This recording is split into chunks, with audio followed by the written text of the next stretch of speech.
Ya, terima kasih pemirsa Sultan TV Anda masih bersama kami. Tentunya dalam talk show Bincang hari ini saya juga masih ditemani oleh Mas Yuda. Kita masih menerka-nerka nih soal Big Data yang kemudian disampaikan oleh Pak Luhut terkait dengan penundaan pemilu 2024. Kalau misalnya Mas Yuda sendiri melihat impact-nya ketika Pak Luhut sudah mengeluarkan statement ada 110 juta penduduk, ini seperti apa nih keramaiannya di media sosial? Ya, kalau saya lihat cukup ramai ya. Yang pertama ya, ada beberapa saya spotlight beberapa cuitan dari memang orang-orang yang betul-betul mengkaji tentang big data misalnya. Banyak yang mempertanyakan 110 juta mungkin itu terlalu besar katanya, dan kemudian ada yang bilang bahwa paling paling mungkin paling banyak dalam konteks data scraping mentok di 10.000 mungkin kalau untuk Twitter ya, untuk Facebook sekian. Nah, memang itu yang kemudian banyak sekali muncul di permukaan gitu. Cuma catatan saya adalah bahwa bukan sekedar hanya jumlahnya yang besar itu 110 juta gitu kan, tetapi yang perlu kemudian didalami itu adalah tentang sebetulnya seberapa besar data dan kemudian bagaimana kemudian melakukan uh, data crawling tersebut, karena ini kan jumlahnya sangat besar ya, 110 juta gitu. Sedangkan saya lihat beberapa software, beberapa perangkat lunak tentang web crawler ini kemudian grabbing datanya itu nggak terlalu tinggi, itu nggak terlalu besar gitu, tergantung memang sosial medianya, dan kemudian mereka biasanya terpisah.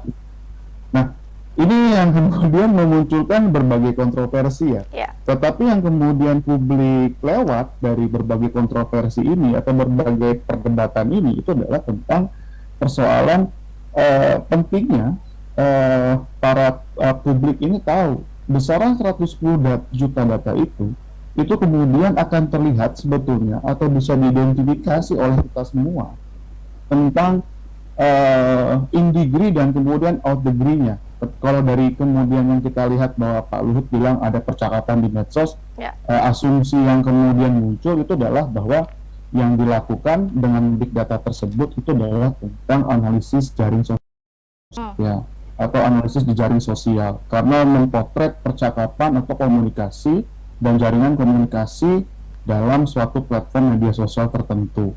Nah, sebetulnya inilah yang kemudian menarik, bukan hanya sekedar besaran jumlahnya yang saya sebut tadi hasil scraping atau hasil crawling datanya, tetapi sebetulnya adalah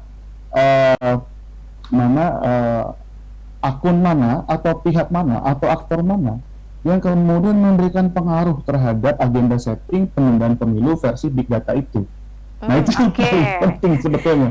Jadi kalau kemudian ada orang hari ini berkata 110 juta masyarakat bilang, atau kemudian 200 juta masyarakat bilang, 700.000 masyarakat bilang ingin menunda pemilu, ingin Pak Presiden 3 periode, bukan jumlah besarnya, tapi kemudian yang kita lihat itu adalah tentang konteks interlinknya, ya, keterkaitan antara satu dot yang antara dot satu dengan dot yang lain, yang kemudian intensitas dan pola engagementnya atau pola keterkaitan satu sama lainnya, sehingga kemudian akan menimbulkan spider atau web gitu loh. Nah, ini yang sebetulnya perlu dilihat, makanya kenapa desakan publik itu tinggi, buka dong, kita mau lihat gitu. Oke. Ini kan juga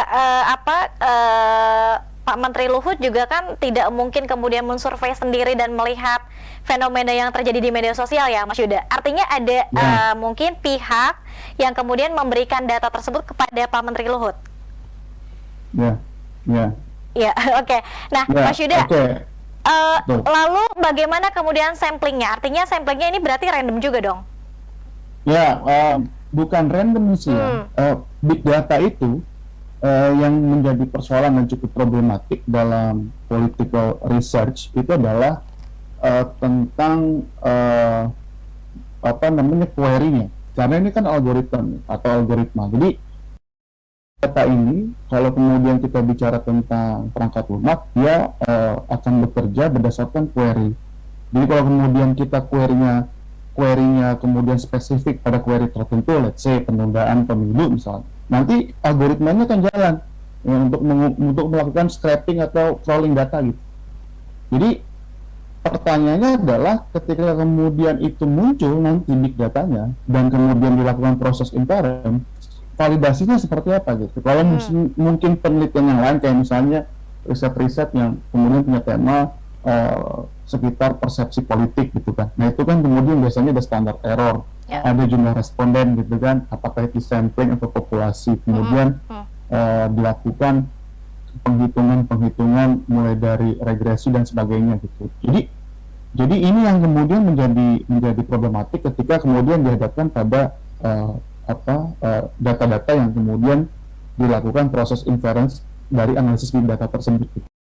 Jadi saya kemudian harus kembali bilang bahwa menarik ya big data tersebut untuk kita lihat, karena kita akan bisa melihat polanya, ya pola jaring komunikasinya atau pola jarkomnya, dan kemudian kita akan lihat kemudian pola apa sih istilahnya itu keterkaitan antara dot satu dengan dot yang lain misalnya dalam konteks big data tadi.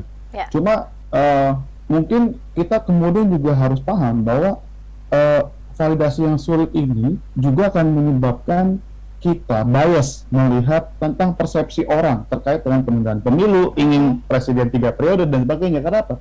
Persepsi orang hari ini belum tentu akan sama dengan persepsi pada esok hari. Jadi ini yang kemudian kita nggak bisa ngambil kesimpulan secara gampang gitu, karena pembuktian dalam konteks validasi itu butuh rangkaian metodologi gitu. Oke. Mas Yuda, kalau misalnya kita tanya valid atau tidak valid terkait dengan big data 110 juta penduduk itu, artinya kalau misalnya kita koneksikan dengan dot satu dengan dot yang lain, jawabannya masih bisa mungkin valid ya Mas Yuda? Atau seperti apa?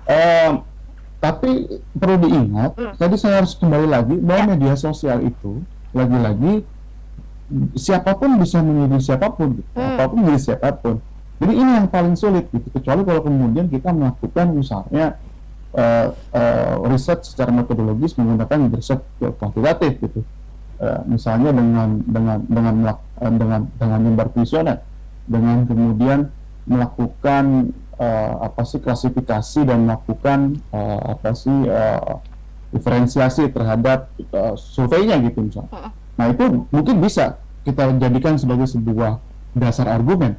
Tetapi big data memang menarik ya, lagi-lagi ini menarik. Tetapi dia kan hanya memberikan pola, hanya memberikan kita petunjuk tentang bagaimana konektivitas antara dot satu dengan dot lain, apa yang mereka bicarakan, dan bagaimana kemudian tingkat kepadatan pembicaraan tersebut. Ya, tapi bukan berarti kemudian dengan tingkat kepadatan pembicaraan tersebut itu bisa menjadi justifikasi. Misalnya justifikasi politik, justifikasi ekonomi, dan sebagainya gitu. Itu ya, Kak Dea ya. Iya, oke, baik.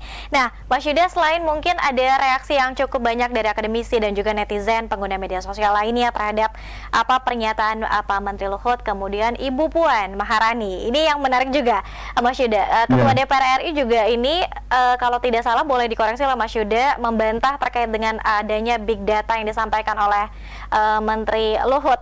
Ini bagaimana Mas Yuda? Oke, saya kira kemudian saya juga membaca itu ya.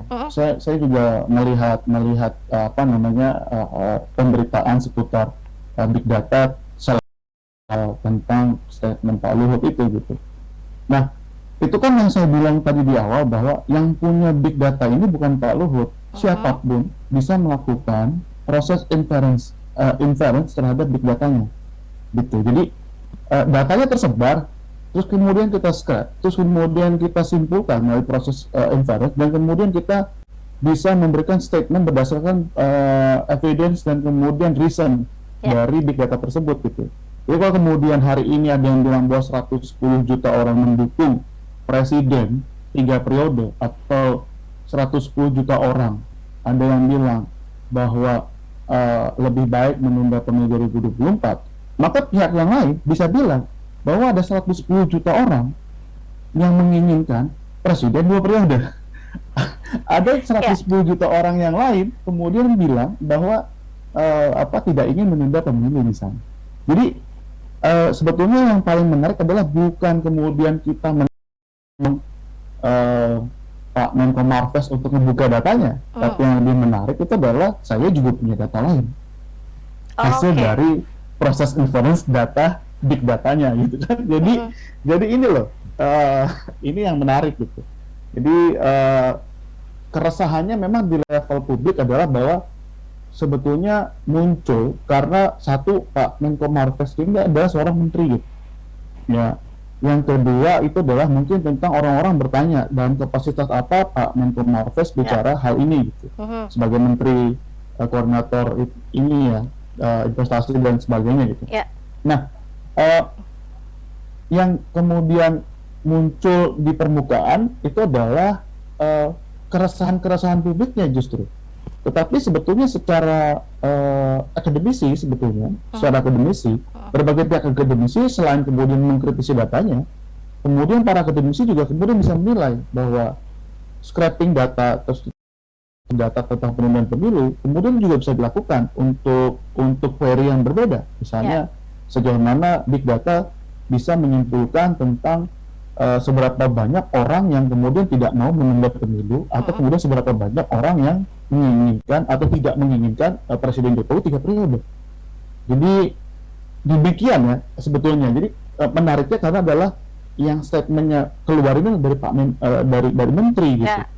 Ini akan berbeda tentu levelnya kalau misalnya statementnya mungkin dari saya gitu, yang kemudian bukan menteri dan bukan pejabat politik. Ya, jadi kira-kira demikian gitu. Iya, oke. Nah, kalau Mas Yuda sendiri melihat tadi disinggung sedikit tentang agenda setting. Nah, ini menarik Mas Yuda. Kalau misalnya kita tanya juga, kira-kira siapa sih yang kemudian memberikan big data ini dan informasi ini terhadap Pak Menteri? Kira-kira bagaimana jawabannya Mas Yuda? Ya, memang kalau kemudian kita trace pemberitaan, memang sulit ya untuk kemudian mengidentifikasi siapa sih Pak Luhut itu. Tapi kan kemarin itu ada pembicaraan bahwa stafnya beliau ya menyatakan bahwa kami tidak bisa memberikan data ini ke publik karena ini data internal. So dari situ kemudian mungkin satu-satunya petunjuk itu adalah timnya beliau gitu kan, timnya Pak Menko Marves gitu kan. Satu-satunya petunjuk ya yang saya dapat ya, saya kemudian belum menemukan petunjuk lain gitu. Sehingga berkaca dari statement itu, ya mungkin kesimpulannya adalah ada orang lain yang kemudian melakukan proses inference tadi, ya proses inference atas big datanya gitu, dan kemudian didiskusikan, terus kemudian entah apa prosesnya, lalu mungkin keluar gitu. Tapi ada beberapa pemberitaan di media tentunya yang kemudian mengatakan bahwa salah satu stafnya tidak bisa memberikan data itu ke publik gitu. Jadi mungkin itu satu-satunya petunjuk. Jadi saya belum bisa bilang bahwa yang memberikan data tersebut atau siapa sih yang melakukan pekerjaan atas data tersebut gitu. Jadi satu-satunya petunjuk hanya itu yang saya dapat kebetulan. Tetapi yang sebetulnya menarik itu adalah dari big datanya itu kita bisa lihat kok tentang agenda settingnya. Persoalannya kan big datanya kita nggak lihat. Kita nggak ketemu big datanya. Nah, itu yang saya bilang tadi ya, dari big data tadi sebetulnya yang ingin kita publik itu adalah big datanya bisa nunjukin ke kita ketika kemudian kita bisa mengidentifikasi integrinya misalnya ya, siapa sih yang berpengaruh terhadap setting penundaan pemilu dari hasil scrapnya gitu. Jadi bukan agenda setting dalam konteks siapa yang memberikan datanya ke Pak Luhut, tapi isi datanya ini nih yang sebenarnya kita pengen tahu gitu. Karena di situ bisa dilihat sebetulnya dalam konteks setting agendanya gitu. Itu sih sebetulnya. Jadi ini dua wilayah yang berbeda ya, dalam dua wilayah yang berbeda. Satu mengkritisi dalam konteks big datanya untuk melihat secara level engagement dalam konteks big data dan analisis jaring sosial ya, dan komunikasi jaring sosial. Lalu kemudian berbeda dengan data itu dapat dari mana dan bagaimana ceritanya kemudian Pak Luhut bisa Oke, baik, terima kasih Mas Yuda Kurniawan sudah membersamai kita di Sultan TV. Ini menarik ya, nanti mungkin kalau misalnya nanti kita punya big data yang lain, kemudian juga apa, apa ya, informasi lanjutan, nanti mungkin bisa kita kupas lagi. Terakhir Mas Yuda, apa yang disampaikan, dan kemudian kalau kita boleh hitung-hitungan nih, kira-kira big data yang disampaikan oleh Pak Luhut ini akan kemudian seberapa lama bertahannya, apakah mungkin bisa dinamis lagi jumlahnya, atau barangkali mungkinkah Pak Luhut membuka big data ini ke publik? Silakan, terakhir. Ya, itu pertanyaannya saya nggak tahu ya, Pak Luhut mau membuka. Cuma yang pasti adalah kalau dibuka kita bisa ngelihat sebetulnya ya besaran atau kemudian seberapa besar frekuensi suatu dot yang kemudian bisa kita lihat bahwa ternyata akun aktor atau kemudian pribadi ini cukup mempengaruhi wacana penundaan pemilu, kira-kira begitu. Oke, terima kasih banyak Mas Yuda Kurniawan, akademisi Universitas Bakri, sudah membersamai kami. Semoga sama-sama ini memberikan pencerahan ya, dan juga mungkin mewarnai kegaduhan yang ramai saat ini terkait dengan wacana penundaan pemilu 2024. Dan kita berharap bahwa apapun itu, ini akan memberikan satu kebermanfaatan, barangkali mungkin gitu Mas Yuda ya. Dan kemudian big data ini juga memberikan satu hal yang positif justru kepada masyarakat, dan kita menunggu sebetulnya bahwa ini kevalidannya seperti apa.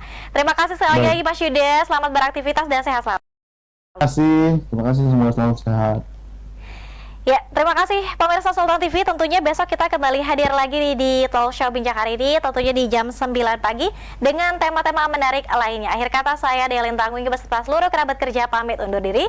Terima kasih atas kebersamaan Anda. Wassalamualaikum warahmatullahi wabarakatuh.